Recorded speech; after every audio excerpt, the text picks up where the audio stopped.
The perks of going in a Queen's Grill speak for themselves. There's priority check-in, little treats in your room when you arrive, a gorgeous little fruit basket, drinks, obviously.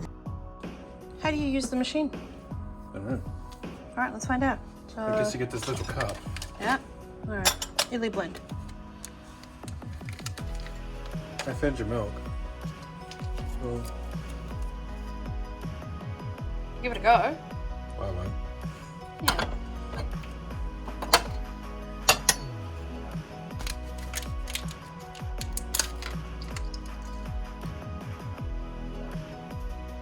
Which way up does this burn go? We've never done. That way. In there. That way in there. Shut the thing. It has a little piercer. Yeah.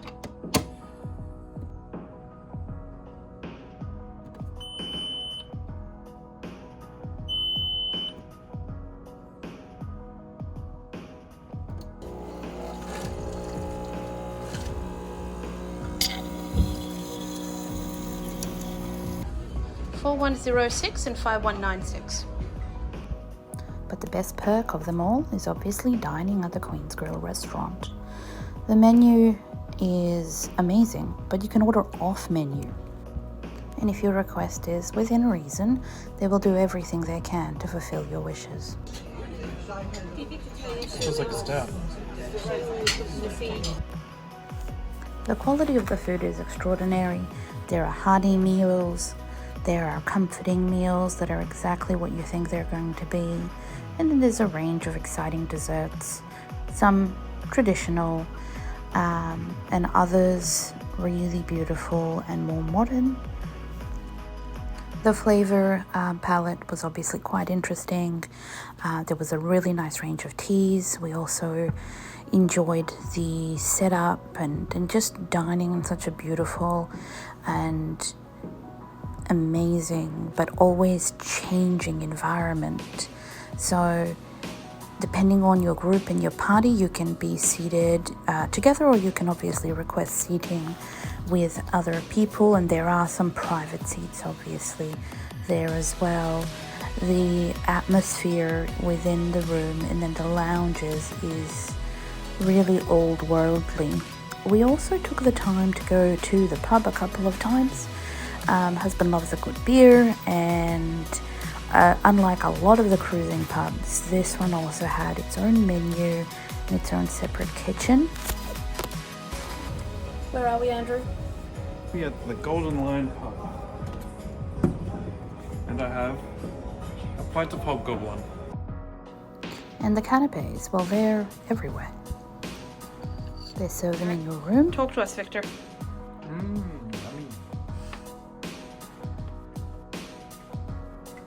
Nice. I like it. At the start of the cruise, we spent a lot of time looking at the menu, trying to get a feel for what it is that we like. And that's what I recommend. Really give it an opportunity to try food that perhaps you wouldn't have tried before, or different presentations. So if you're not a seafood person, for example, this is a really good opportunity to become a seafood person and try some of the things that you haven't had before. Same with the range of beverages. There's just a lot to try, but obviously then you can just rely on the tried and true. And a part of my tried and true is seafood. Where on the ship I see the sea, I order seafood. And that's really a pattern that comes out in my cooking. And so it might not be something that I cook a lot at home. I think I do a lot more meat-based dishes at home. And honestly, I think this is the same for everyone. I think we have a lot less dessert. There is just an increased pressure on a cruise to have dessert and to have it with every meal. So what do you think? Do you find yourself having a lot more dessert on a cruise than you would at home? Leave a comment. I'm interested to see how this is going to pan out post-COVID, but the cheese trolley was a really exciting thing that I was looking forward to before we boarded our cruise, because you can visually see and engage with the food as you're ordering it.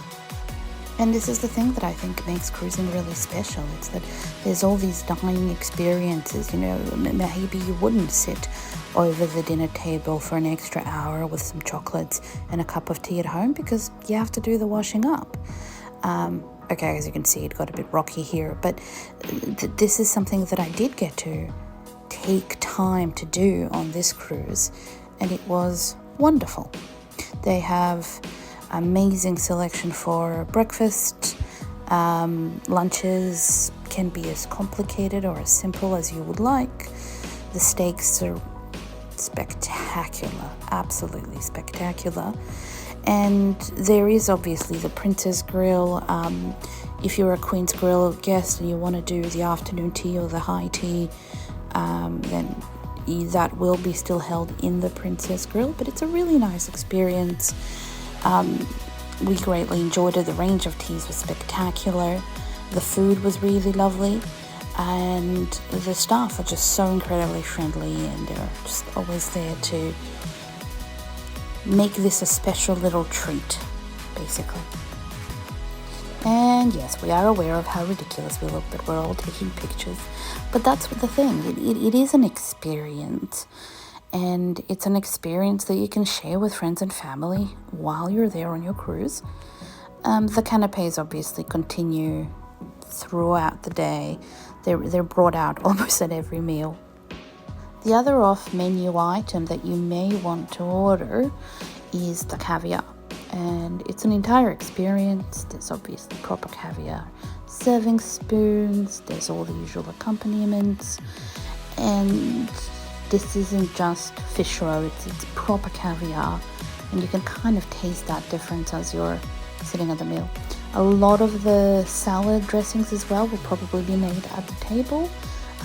So my husband loves a good Caesar salad, and as you can see here, one of the amazing waiters is just putting together the sauce for the Caesar salad, the mayonnaise. And so you could just get to watch him whip it by hand, and it's almost like a performance of culinary expertise.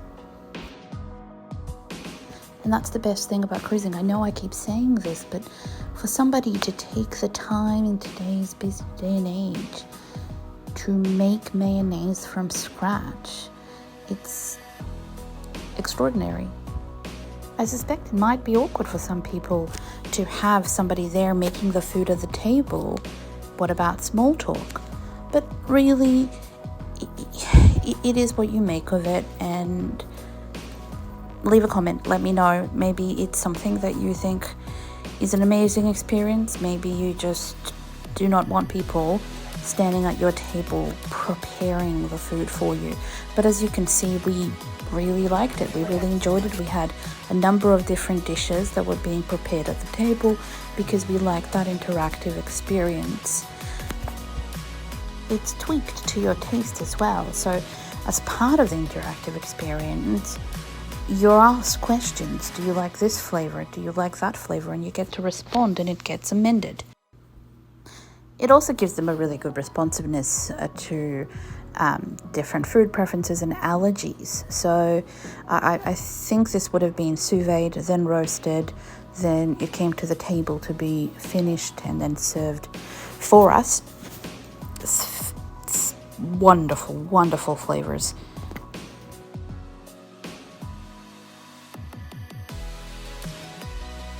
And hey, if you wanted to set something on fire right there at the table, they will. Not afraid of a little bit of flame. One of the things that came out of this that was really important was, because of Andrew's allergy to wine, that we were able to just have more different things when the person that is preparing the meal is actually there with you. So take the time, if you're going in the Queen's Grill, explore the things on the menu, but then also feel free to ask for some home favorites or some meals using a particular technique that you would have liked to see, or a particular flavor profile that you're interested in. And as you can see, the staff, well, they're performers and they are experts at what you do and what they prepare. And so you can see here the discussion about the need for the alcohol so that you can have that beautiful bright flame. So whatever it is that tickles your fancy, And if you want a bit of showmanship with it, feel free to speak to the staff at the Queen's Grill, speak to your butler, and really allow yourself to enjoy those culinary experiences. It was something that really added flair to our days.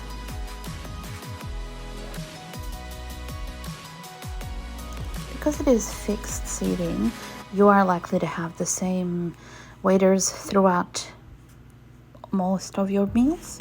I think they've got other duties as well, where, for example, we had our normal waiter be a part of the high tea experience, and so they also get to know your preferences. They get to figure out what your likes and dislikes are, what your allergies are. So it was just really nice that whenever we would come in, they would come along with a bottle of sparkling water because they knew that that was an inevitability. And then also at the end of the day, because we liked exploring different meals, they knew that we were going to ask for that. We do like to order breakfast in our room, at least for maybe half of the cruise, and that's really important to us.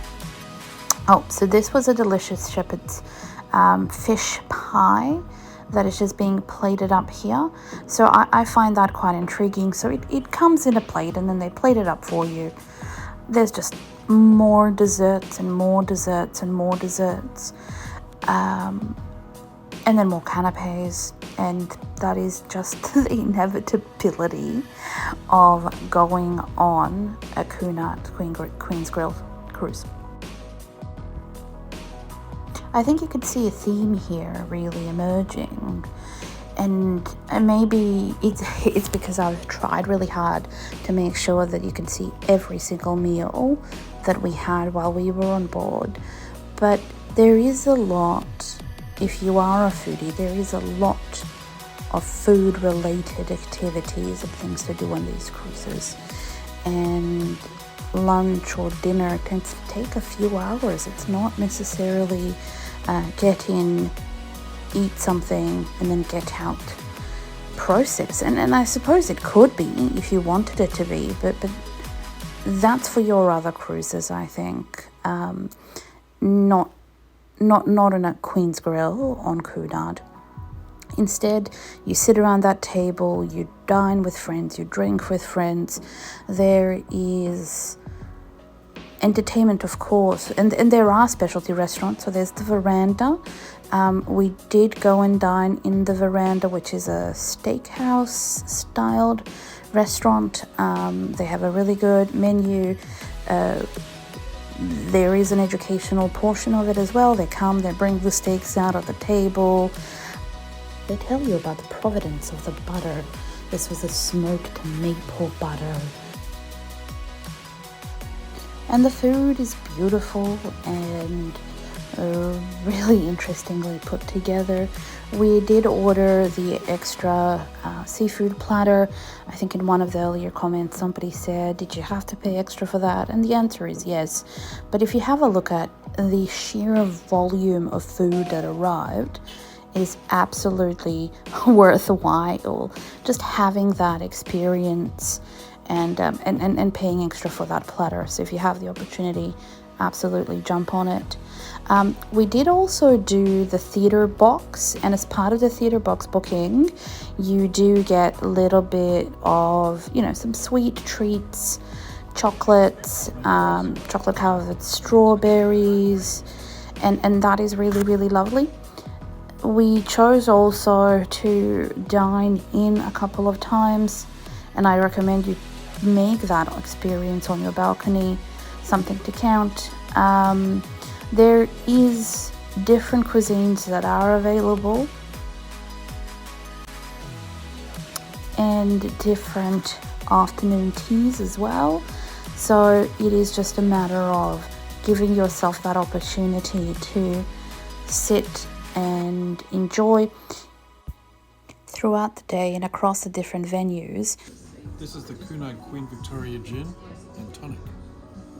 I've also been asked about the serving sizes, and if you are predominantly used to traveling on more mass cruise lines, you might find that the serving sizes are a little bit more petite. I think it's wonderful. It gives us the opportunity to try different things without overeating or stuffing ourselves.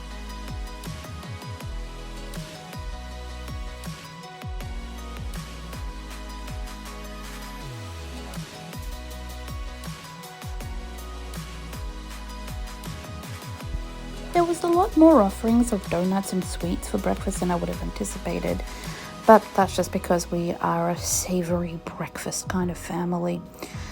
It is also quite interesting to be formal for so many of the meals throughout the day, and so I strongly suggest that if you do need to kind of have that more relaxed experience, to utilize the in-room dining. There will be beverages offered in different parts of the ship. There will be tours that you might be able to do to see how the food is prepared, and this is something that I really look forward to in coming back to cruising, is to see what has changed, what COVID has made different, and what will probably stay the same. I'm particularly interested in seeing what venues might be permanently shut, especially because the cruising industry had faced criticisms previously in relation to norovirus transmission, and now obviously in relation to COVID as well. So are there some dining practices, such as buffet dining, that might stop permanently? Have you ever been to a pub where the food arrived before the drinks? I have now.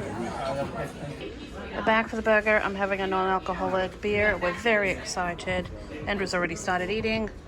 How is it? It's like onion. Personally, I really like the a la carte dining experience, but I know some people are big fans of buffets. So yeah, I'm very interested in your thoughts in relation to that. Please leave a comment below. And now we just leave you with our favorite things that we ate. Enough Vegemite there, Mary?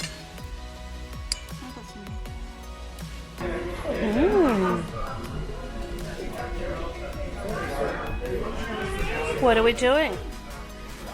We're having sneaky burger. Is that the first burger we have before actual dinner? Yes. Otherwise known as first dinner. Dinner. Rate your burger. Top marks. I think it's the best burger I've ever had. That was unexpected. It's actually two burgers. At the bottom is the beef brisket. At the top is the Wagyu beef mince. One has slaw, the other one seems to be fried. It is magic.